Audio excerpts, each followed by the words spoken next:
Double game week 36 is here, the last double game week of the season, and I've got you covered with the transfer tips. Make sure you like and subscribe, and let's get right into the video.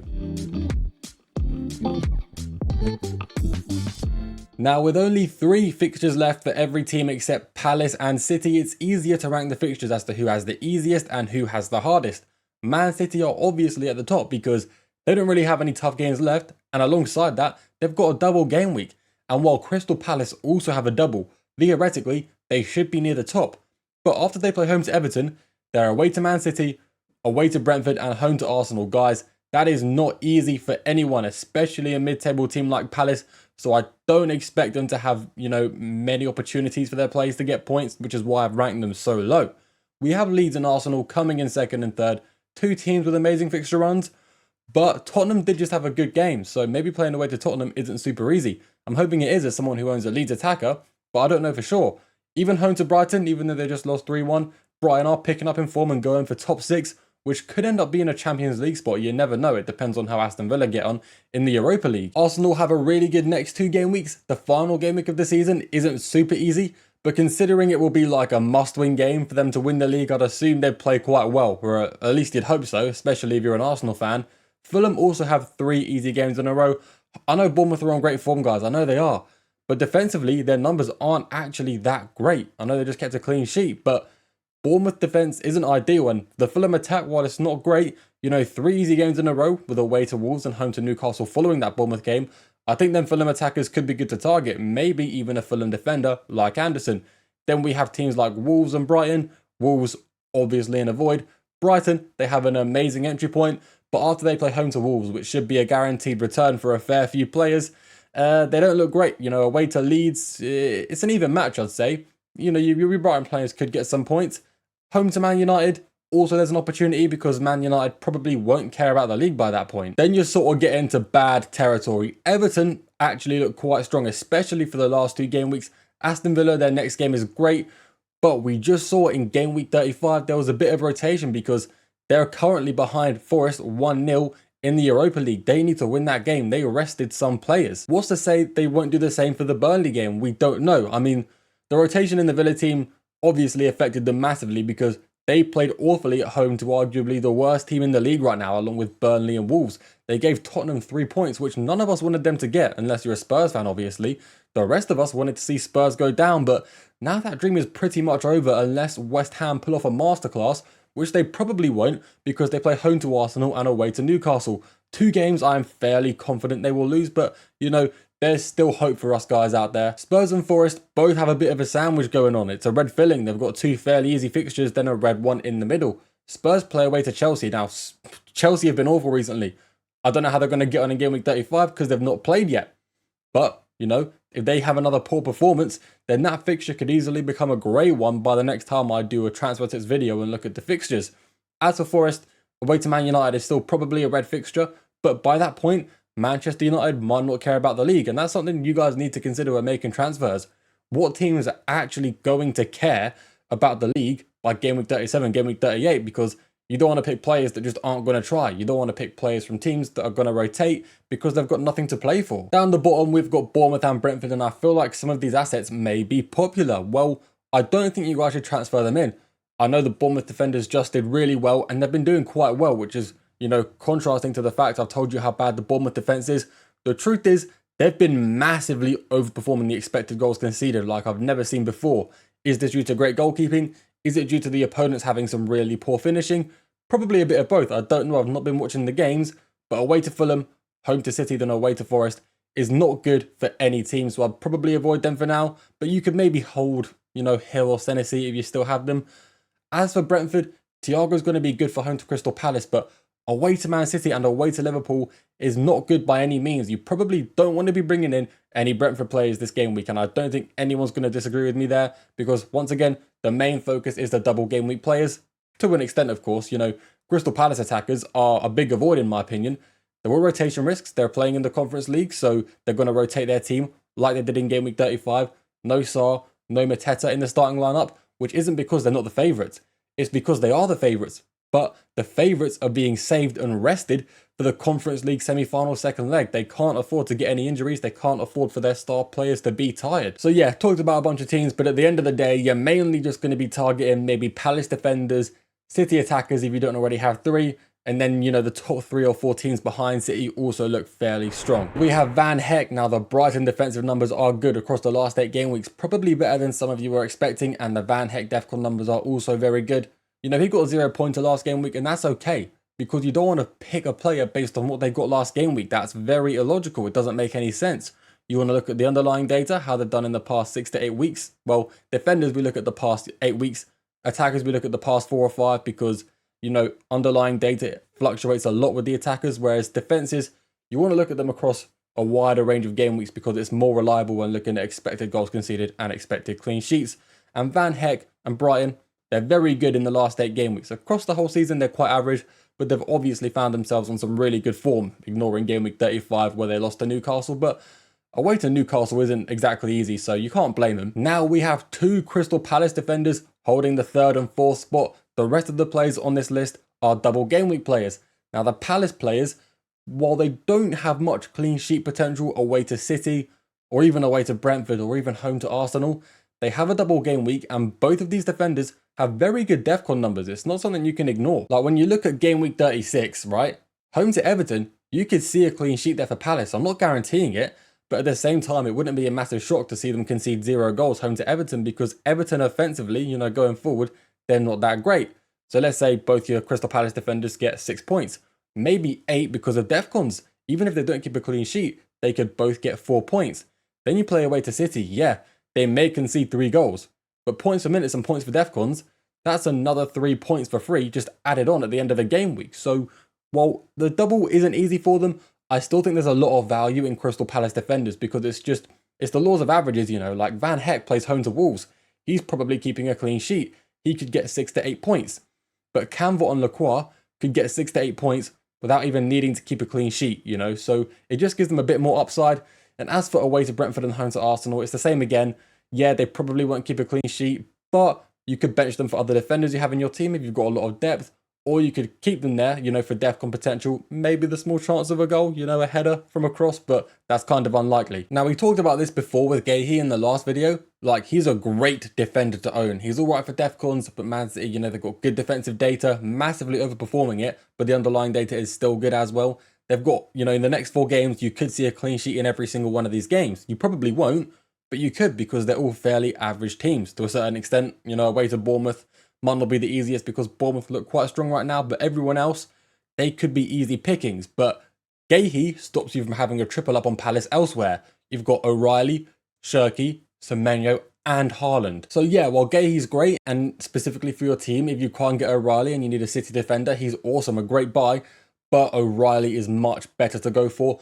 I actually believe, I'm going to talk about it later, but O'Reilly may be the best captaincy option this game week.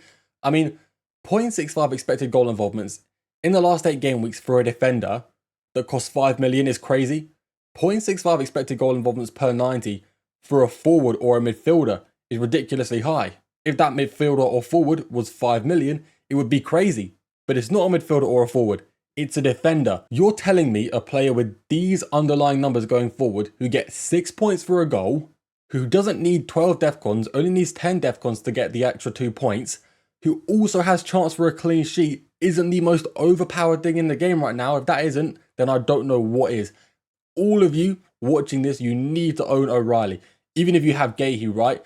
It's probably worth a free transfer to go from Gahi to O'Reilly if you can afford it. If you've got bigger problems elsewhere, more fires to put out, go for it. But O'Reilly, in my opinion, along with Haaland, is easily the #1 priority. It's someone I just think you cannot go without. And yeah, we'll talk about captaincy later, but I think he is a real strong candidate. So yeah, into midfield, we have no Crystal Palace double game week players because the rotation is so up in the air. And with those attackers, yeah, home to Everton is good, but do you really want an attacker away to Man City? It's pretty much just an extra 1 to 2 points. So in 5th place, we have Hingelwood. Now, I was always reluctant to recommend Hingelwood in the past. I hope I'm saying his name right. If I'm not, I do apologise, but you know, if you're offended, then you're a bit of a wet wipe. His underlying data has been amazing, but he's been underperforming the expected goals. He's been playing very reliable minutes, which surprises me. The reason I never recommended him in the past is because I didn't think he was going to be starting there very long. But he started so many games in there, like the past 8 to 10 games, and he's playing at least 70 minutes per 90, which is very strong. He's been getting the expected goals, the expected assists. Maybe could convert a bit more, but you know, he's not perfect. No one is. He did just come off the back of scoring a goal. Despite Brighton losing, he could find himself coming onto good form right now. And with the reliable minutes, I think it's a great play to target home to Wolves. Then we have Doku. Now, Doku is only a 7 out of 10, right? The underlying data for Doku is average. It's not amazing. He's not really read anywhere. He's actually surprisingly good for DEFCONs, which I did not expect. Doku is an okay differential. Like, if he was the only City player to exist, he would probably be, at least an 8 or a 9 out of 10. But Doku's quite low down because while he is great, he's reliable for minutes, he's playing really well for City, he is not even the 5th best City asset to own. Gahey, O'Reilly, Semenyo, Cherki and Haaland are all better in my opinion, but I thought I'd put Doku here anyway. Even though I think he should be like your 6th choice City midfielder, I know a lot of people are chasing rank, and if you want to go differential and you're looking for a City midfielder, you don't want to go Cherki, you don't want to go Semenyo because everybody has them, you need some upside, Doku is easily the guy to go for. Now, I personally wouldn't do it. I think Cherki is differential enough. But if you really want to go put yourself out there, Doku is the guy. In third, we have Harry Wilson. Now, Harry Wilson, we talked about it. He has 3 good games. It's 3 good fixtures for an attacker. 0.3 expected goal involvements per 90 for an attacker isn't great. But Fulham have just had a really tough fixture run. I'm not surprised he's only got 1 goal involvement in the last 5 games. You know, it doesn't shock me at all. Going into these easy games, I do believe his form will turn around. One thing to note is that he was quite an early sub in game week 35. I don't think he had a great game, but he has easily been Wilson's best attacker this season, so I don't think he's going to start facing rotation. They've got no other competitions to focus on, they've only got the league to focus on, so it wouldn't make any sense to start resting Harry Wilson, so I think he's going to be a great asset to help you see out the rest of the season. But once again, the City players top the lists. Semenyo is a 9 out of 10. Now, his data is actually quite poor. It's not much better than Doku's. And he's got no goal involvements from game week 31 to game week 35. His DEFCONs aren't even good like Doku's. Like, what does he actually have over Jeremy Doku? Well, the fact he's been one of the highest scored FPL assets all season, and the fact he's probably a bit more reliable for minutes, not to mention his ownership is incredibly high. Like, if you go without Semenyo, which isn't a bad idea, you are putting yourself in danger.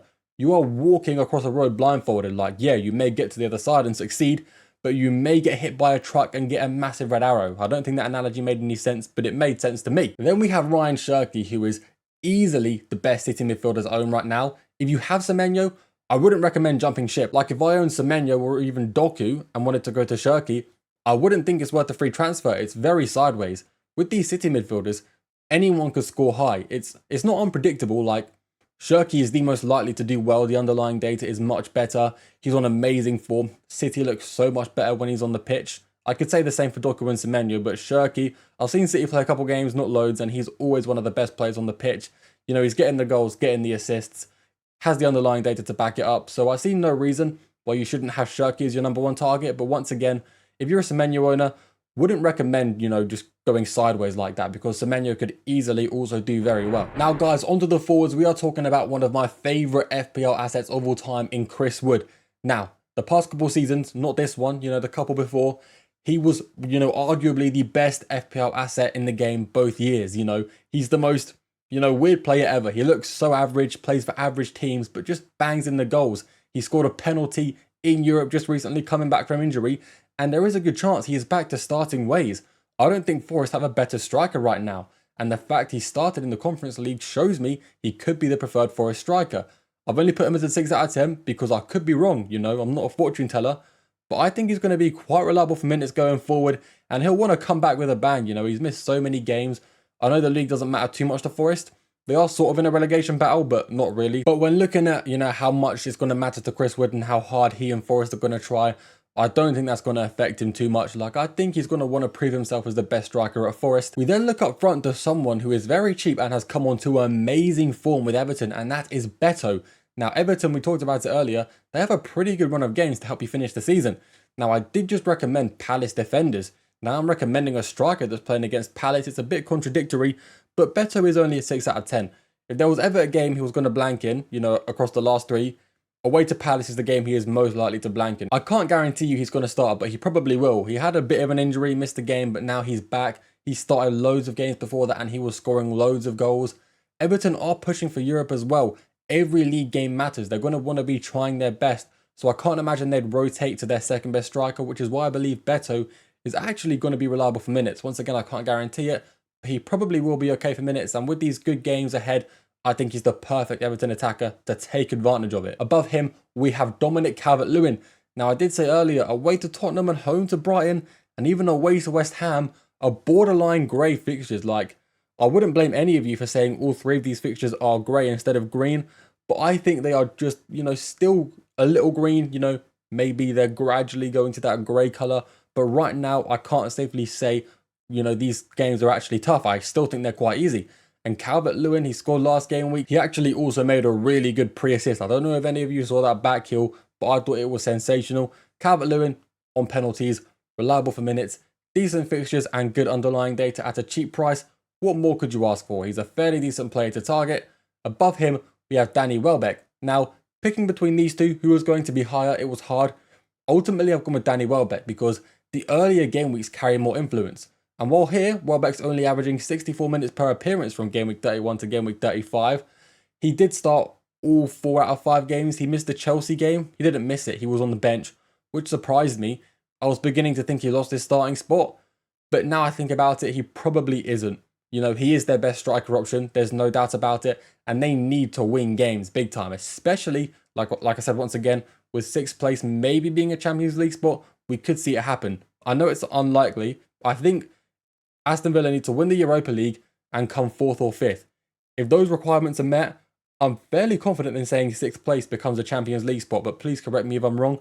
Either way, the entry point, it's so good. Home to Wolves. If Welbeck was going to return in any fixture this season, it would be home to Wolves, maybe home to Burnley, but he's not got home to Burnley, he's got home to Wolves, and I think he will probably score in that game. It's going to hurt me because I'm not going to own him, but it is what it is. And obviously, number 1, we have Erling Haaland. If you don't have Haaland, you probably want to lose. You're probably not trying, you're probably playing anti-FPL. If you want to go differential, don't sacrifice Haaland as your high-owned player that you need to get rid of. You need him there or else you are ruined. You're done. Your season's over. So on to captains now. We obviously need to talk about 2 game weeks, not just one. We're going to talk about Haaland home to Brentford, then Haaland home to Palace, then O'Reilly home to Brentford, then O'Reilly home to Palace. Now, the reason I'm only talking about these 2 is because I feel like the best captain is kind of obvious. Almost everyone playing the game actively is going to go for Haaland, and I probably will as well. But part of me thinks that O'Reilly is the better option. And even though I do think O'Reilly is the better option, I'm still probably too scared to go there, but we're going to talk about why I think he's better. First off, the Haaland data speaks for itself. It's very good. It's been good all season. There's no doubt about it. The issue is, home to Brentford isn't super easy. If you look at the expected goals conceded and the expected goals conceded in the last 8 games, they're on the stronger side of things. They're not amazing, but they're not going to be the easiest team to break down. And over the past few years, I wouldn't say Brentford have been like a bogey team for City, because they don't necessarily win. They don't necessarily win against City a lot. They have before a couple times. It's just when City are on rampages and they're beating every team by 5 goals, Brentford always seems to be a team that slows them down. So we may see a low scoring game here, especially with their defensive data looking quite strong and Man City off the back of only scoring 1 against Burnley. We might not see Haaland score a lot. We obviously could. He could score 4 goals. It's Erling Haaland. But we can't guarantee it. I think the City defence may be a little stronger in this game week. Going into Haaland home to Palace, it's sort of the same thing here. Palace are better defensively than they are going forward, which hasn't always been the case. But across this season and the last 8 game weeks, that is the case. Once again, this is an easy fixture. City could score 4 or 5 goals in it. They could also score 1, maybe even 0, which is the unlikelier side of things. It's just very hard to tell at this stage of the season. Man City and Pep always end the season so well, so it's hard to imagine that City won't win both of these games, especially because they're both at home at the Etihad. But will they be high scoring and will Haaland be involved a lot? Well, at the beginning of the season, if you asked me that, I would say yes, 100%. He's probably going to score 2 hat-tricks. But you're not asking me at the beginning of the season. You're asking me now. He's had 1 double-digit haul since game week 17, and that was an 11-pointer. And actually, well, game week 35 hasn't been played yet. He could get a double-digit haul there. We don't know. But the captaincy potential returns for Haaland don't look amazing. And like I said, it's scary to go without. Everybody's going to have Haaland as their captain. But from where I'm seeing it, even though I'm probably going to go with Haaland, I don't think he's the best option. So let's take a look at O'Reilly. Now, I mentioned Haaland only has 1 double-digit haul since game week 17. O'Reilly, since playing as a centre mid in game week 26 time, roughly game week 25, game week 26, He's had 3 double-digit returns, a 13-pointer, a 14-pointer, and a 17-pointer. He's only blanked once. Do you know how crazy it is? The avenues this guy has to go down is crazy. And I'm talking about his goal threat here. You see I've ranked it 7 out of 10. That's not 7 out of 10 among defenders. That is 7 out of 10 among anyone in the game. It is ridiculous. And as you can see here, looking at the matchup, Brentford are low on the expected goals generated across the entire season and across the last 8 game weeks. Everything here, the underlying data, the recent form, the matchup, the trends, it all lines up to O'Reilly being the best pick. And I just can't shake my head from it. I know it's going to be so risky to go with him. I know it's not the right move, but it also seems like it's impossible for the move to go wrong because of how good he's been recently. And away to Palace, once again, a similar story. They're not as good at going forward as they are at defending. And the one issue here is that Palace are quite a good counter-attacking team and Man City are very possession-based. So the way they play could line up well into Crystal Palace. But like I said earlier, Pep and Man City always end the season so well. They're dominating every team in every single game they play. So will Crystal Palace score? We don't know, but it can't be that likely. O'Reilly could come away from this double game week with 2 goal involvements and 2 clean sheets and so many points. Whereas Haaland, yeah, even if he comes away with 3 goals, he still probably won't even match the potential O'Reilly has. But the point I keep making is, as well, it's very risky. So what I'm going to say to you guys right now, if you're thinking about captaincy, like, yes, Semenyo and Shirky, they do exist. I personally don't think they're worth captaining over Haaland. O'Reilly is the only one I would say who is actually worth captaining over Erling Haaland. And I do believe he is the better option just by a little bit. But you have to understand the risk you're taking if you go with O'Reilly. I'll talk about who I'm going to captain in my team selection video. Right now, I haven't decided. And I'm not telling you O'Reilly is guaranteed, massive double-digit hauls in both the games with the double. I'm just saying it's something you should consider. And I want you to let me know your thoughts down in the comments. Anyway, if you did make it this far, thank you very much for watching. And I will see you all in the next video.